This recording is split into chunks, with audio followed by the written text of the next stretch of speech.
So I want you guys to clap if you have ever been bullied or you have, you know someone that's been bullied. Will you clap? So clearly, large representation. Dr. Sapp, will you talk about bullying? Right, and really I want to concentrate on cyberbullying.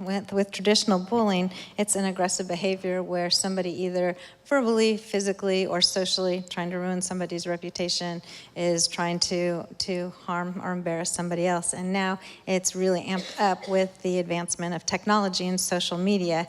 And the reason, some of the reasons that cyberbullying is different is that it can happen 24 hours a day, 7 days a week. It can reach the victim when they're alone. It is hard to erase a message once you hit that send. It's basically being published, and it reaches a wide audience. And I think in the 13 Reasons Why, there were a couple scenes, I think, with the inappropriate picture of Hannah. People are sitting in their class, and you're hearing the notifier, bing, bing, bing, bing. They're all going off, and this was an inappropriate, embarrassing picture that ended up affecting her reputation.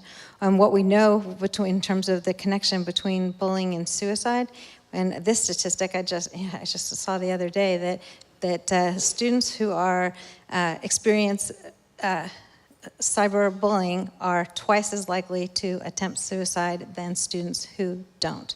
In terms of prevalence of cyberbullying, depending on the study you read, it's at least 50% have been cyberbullied at least once, and about 25 to 28% experience repeated bullying, which can include, again, threats, embarrassing pictures.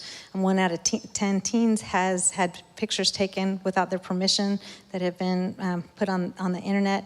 And also, about 80% of teens, I actually think it's higher, but it says 80% of teens, their cell phone is their main device of communication, which also makes it the main device that's used for cyberbullying. So parents, really talk to your teens and your kids about how they use their phones and how their words and actions affect the teens.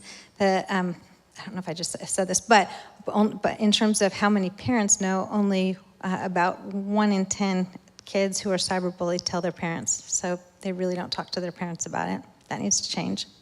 And a good thing to do is to talk to your kids about it, and teens, talk to your parents about it before it happens. Talk about, so how can we help you if you find yourself experiencing a situation where you are being bullied? How do you want me to help you? What are some good boundaries that I can put around my parenting so that I can help you at that time? It's always better to talk about a subject before you find yourself in the middle of a subject. So it is good, have those conversations today. And teens, don't think your parents are just being bullies by trying to see your cell phones. It's because they really do care about you. And I see you staring at your parents right now, and that's okay. It's all good. They love you and they want to help you. So please don't be ashamed when you find yourself in situations that are bigger than you know how to handle, because frankly, people are mean. I mean, that is sad, but that is the reality that we live in. People live out of their own realities, and people are just not all kind people.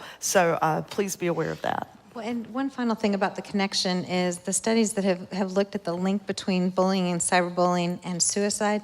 It's not so much that the act of the bullying itself causes a suicide attempt, it's that it exacerbates conditions like depression, anxiety, shame, low self-esteem in the lives of kids and teens that are already struggling with stressful things. So I'm going to just add one more thing to that, because this does get back to the show 13 Reasons Why.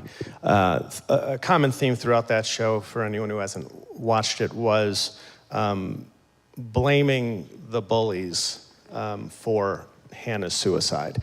And there were a number of different statements that were said, yeah, we all killed Hannah. And that's just simply not true. It's not true. No one, I mean, did they bully her? Yes. But no one actually made her do that. That was a combination of her inability to manage and cope with her feelings. She wasn't getting the help that she needed. She could have suffered from clinical depression, could have benefited from medications. There's all sorts of things. And she made a choice Granted, a choice that she may not have felt she had to make. That was her only option to escape the pain that she was in. But the reality of it is that nobody is responsible for someone else's suicide.